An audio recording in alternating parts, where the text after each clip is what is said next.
Chairman Safura town Rashid خاص خیلی کی کاوشوں سے محرم الحرام میں مثالی بلدیاتی انتظامات کو یقینی بنانے کے ساتھ اسداران حسین کی خدمت کے لیے کالا بورڈ مین یونیورسٹی روڈ اور کامران چورنگی پر کیمپ لگائے گئے، جہاں سے گزرنے والے اسداران کو لنگر اور مشروبات پیش کیے گئے ہیں۔ چیئرمین صفورہ ٹاؤن راشد خاص خیلی وائس چیئرمین عبدالحق بلوچ کے ہمراہ مرکزی جلوس میں شرکت کرنے والے جلوس میں شرکت کی اور اپنی نگرانی میں جلوس کو آگے کی جانب روانہ کیا۔ اس موقع پر چیئرمین صفورہ ٹاؤن نے کہا ہے کہ اسداران حسین کی خدمت ہمارے لیے باعث فخر ہے۔ صفورہ ٹاؤن میں اسداران کو بلدیاتی سہولیات پہنچانے میں ہر ممکن کردار ادا کیا گیا ہے تاکہ انہیں جلوس و مجالس میں شرکت کے لیے کسی قسم کی مشکل کا سامنا نہ کرنا پڑے۔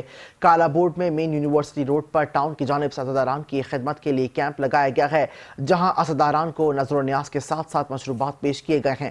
انہوں نے کہا کہ حضرت امام حسین کی لازوال قربانی کی مثال رہتی دنیا تک قائم رہے گی۔ امام حسین اور ان کے رفقائن حق پر ڈٹ جانے کا درس جو دیا ہے، ہمیں اسے اپنی زندگیوں میں شامل کرنا ہوگا، جبکہ ملی اور مذہبی ہم آہنگی میں اسلام کی سربلندی اور پاکستان کی ترقی میں ہمیں بلا تفریق آگے بڑھنا ہے۔